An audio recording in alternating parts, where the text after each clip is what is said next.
for tuning into Duckbricks. I'm Chris, and welcome to a quick breaking news video. In an unprecedented move, there have been the first 3 episodes of Season 15 Ninjago Seabound released online, but in French. It's pretty surprising to me, honestly, because I think this is the very first time in Ninjago where we've actually gotten the season's episodes released before the trailer, and even before we've seen official images of the Season 15 sets. So far, we only have leaked images of the sets. I obviously can't show any of them here, but we do know generally what they look like, but a lot of them are preliminary, and we don't even know what the final designs of the figures are, because many of them were just preliminary figures. And so, with the first 3 episodes of the show, we're actually getting our first very detailed look at some of the stuff coming later on this summer. I'm wondering if LEGO will actually push up the release date of the Seabound sets for the United States.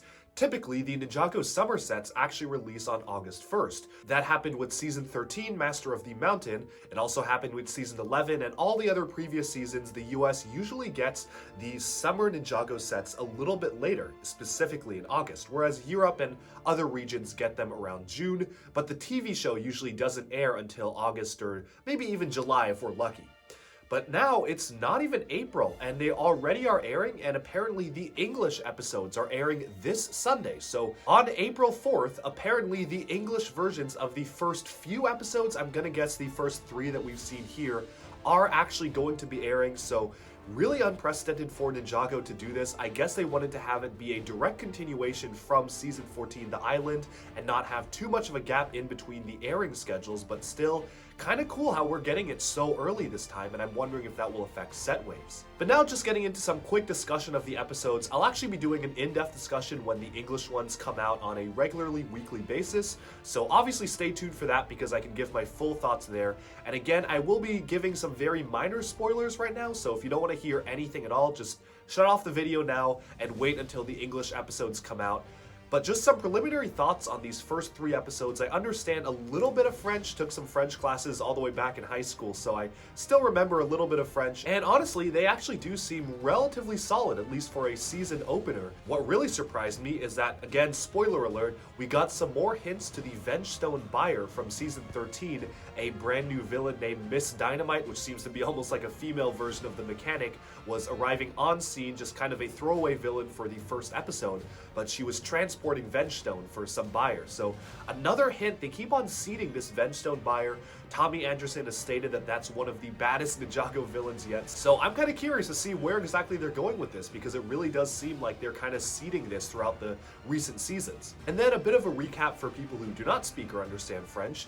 The first episode opened with Nia failing to control her powers. She was unable to control a water tornado she created, and basically wherever she was going, anywhere where water was concerned, even like the water bottles and the sinks were just going crazy and haywire around her. So something happened to offset her powers, and the season for the episode 2 brings back for the first time since Season 7, Hands of Time, Ray and Maya, who are Kai and Nia's parents.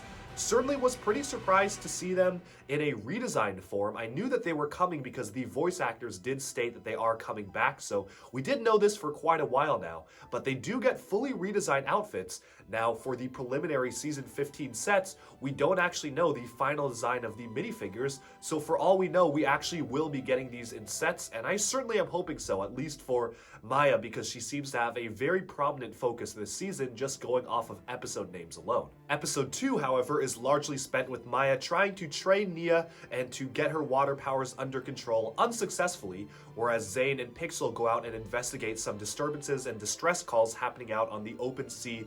They see a boat being seized by some sort of kraken-like monster, almost very similar to the kraken that they freed all the way back from Season 2. I think it was a very similar design, so kind of neat to see that. We only saw that a few times. I think we saw it once in Possession where it was chasing the Ronin Rex submarine, but really not any time beyond that, so kind of nice to see a callback to that.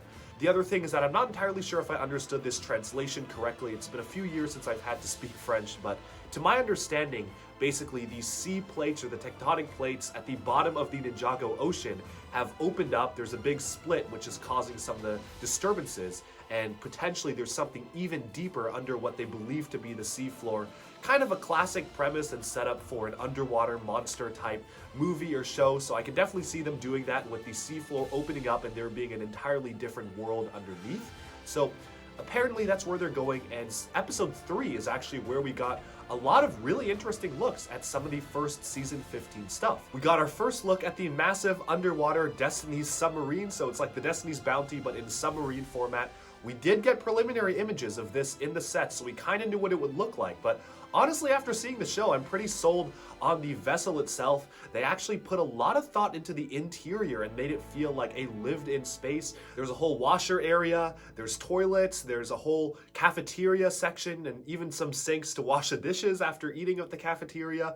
A full bridge where they have different seats and positions for the ninja to kind of man different spots. So really interesting kind of interior design. I honestly now have pretty high hopes for the interior of the season 15 set. Of course, we haven't seen that yet, but I'm very much hoping that they'll include some of the detail that was present in the episodes, even though I understand they can't do everything, because it's definitely upscaled from the official set. The one thing that kind of tripped me up, though, about episode 3, I don't know if this is going to last throughout the entire season or not, but essentially, if you look at the poster for Seabound, all of the ninja have new submersible suits except for Kai and Cole, so a lot of people were wondering why would they just put them in their regular suits for the poster.